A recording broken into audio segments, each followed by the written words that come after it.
Let's get to this kind of a weird story of the week. Uh, Pablo Torre and Mike Florio. And again, he's very smart. He went to Harvard, just, like anybody. If you want to know how he went to Harvard, wait. They'll tell you, or they'll wear a Harvard sweatshirt. But super bright guys. Mike is a lawyer. And so somehow they got this information that there was an alleged collusion between owners and the commissioner to have occurred after the Deshaun Watson contract was signed and that trade was agreed to. While no collusion was found and there was no case against them, now it's been discovered there was a secret agreement between the head of the players union and Roger Goodell. And as you may have heard if you were listening to Dan Beyer and his update, there is now a growing petition by NFL players to get the head of the union to resign under pressure. I think the problem with it is we don't know.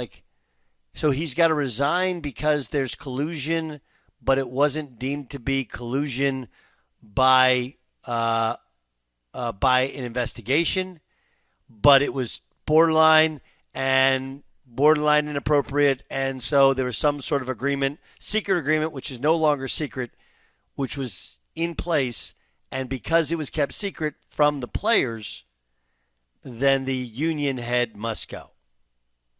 Right? Beyer, that's how I read this thing. Again, my thing is this. Again, a bit of a mea culpa with Pablo and with Florio because they've been all over this thing. But I also think that there's a world where any of us who were in real time discussing the Deshaun Watson fully guaranteed contract, we all said this is a bad idea. Again, and I don't know the wording of any of these texts that were sent or any of the discussions that were had. But the reality is having multi-year fully guaranteed contracts for NFL players would be an absolute abject disaster. It's hard enough in the NBA. Consider that in football, you just don't have that great of a window, and you're literally one play away from never having a career or walking again.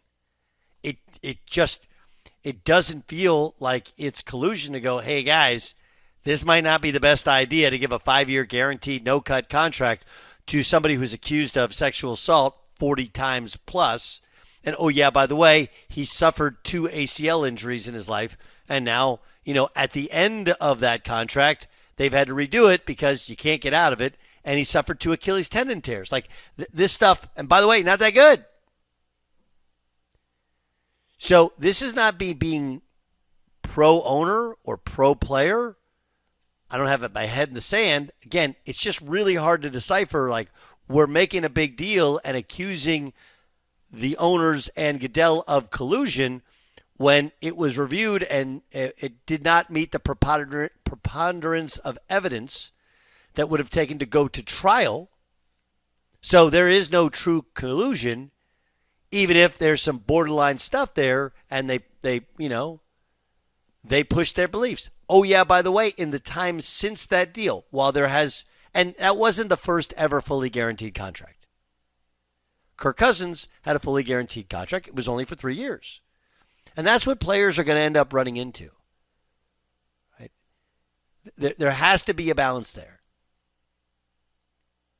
And if Pablo Torre and Mike Florio aren't willing to admit that, there has to be lessons learned by NFL teams from the disaster which is the Deshaun Watson contract. That is, anyone who this reminds me, by the way, of when Darrelle Revis was with the Jets and ultimately got traded. I think he got traded to the Tampa Bay Buccaneers. And what happened was the Jets were telling Darrelle Revis, we think you're the best cornerback in the league. So he held out. He was like, fine, I need to be paid like the best cornerback in the league, like Nnamdi Asomugha. Nnamdi Asomugha made $16 million at the time. The next highest paid cornerback was $12 million per year. And my point then, which is my point now, is You're going to use that as an example. Hey, you got to pay me $16 million. Well, it was a terrible contract. Why would I mimic a terrible contract? And if I'm an NFL owner, I would say the same thing about Deshaun Watson. Why would I mimic one of the worst, if not the worst contract in the history of sports? Explain that to me. You wouldn't. And if Roger Goodell is reiterating, like, this is not good for business, I don't know how you defend the Deshaun Watson contract. I just do not. So I'm not pro-owner. I'm not anti-player. And in the time since the Deshaun Watson contract, the guarantees have continued to go up. The money has continued to go up. And if there was collusion, they're doing a terrible job of it. Terrible job of it. Buyer, did I read these things incorrectly in terms of we don't know what Goodell or owners are alleged to have said. We only know that they were accused of collusion, and it did not meet the threshold for a lawsuit going forward. Yet there is this clandestine meeting between NFLPA and NFL that was agreed to, which is like, hey, this is not a great look. Let's not discuss it. Here's some sort of agreement. Yeah, and Doug, I had to step away just because of the Jalen Williams news, so I didn't hear your whole piece about it. I feel that the Players Association and the group of players are up in arms 100 times more than probably anybody else should be in terms of, or anybody else is, in wondering why was this hidden? Why did the owners collude? And then now why is their executive director have other ties to other places? I think everybody else actually probably would fall in line with the owners, not saying that players shouldn't make as much as they want, but that do we really want teams to be giving fully guaranteed contracts that could, handcuff them in future years if it doesn't work out like it did with the Cleveland Browns? And so I think that the players have every right to be mad. I just don't know if there's going to be enough people to support what the players did or what the players are mad about, considering it did seem that the owners did collude. But I think that colluding on that certain topic is probably best overall for the league. Yeah.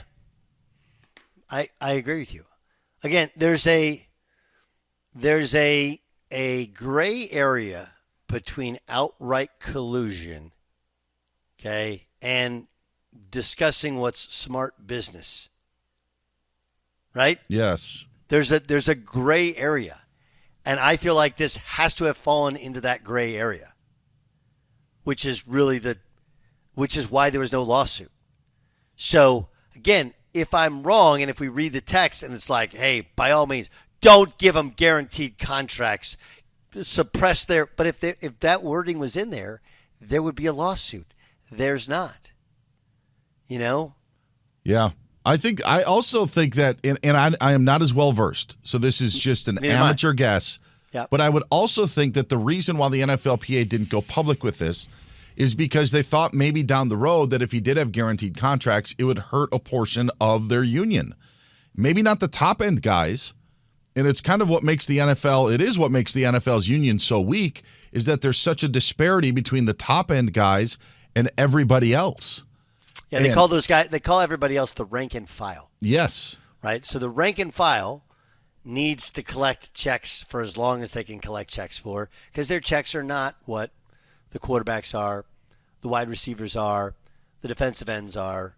Yep. The guys we talk about are the guys, they're going to make so much money that, yeah, maybe they make a couple $1 million less, but it's not going to affect them. The guys we don't talk about, the offensive, the other, the backup tackles, the backup running backs, the fifth wide receiver, the nickel corner, like those are the guys that are just as important to the union. Any union is like that, right? That's the part that people don't realize about unions. Unions have to think of the rank and file first, operating under the idea that whoever's at the very top of the food chain, they're good. And if you're going to sacrifice anything, sacrifice that, because It's just a numbers game, right? It's just a numbers game.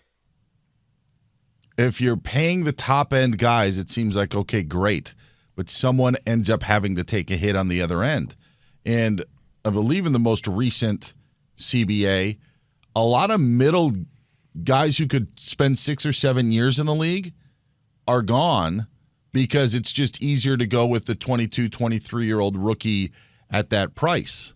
So I think as the union, that would be my guess on why it was kept quiet.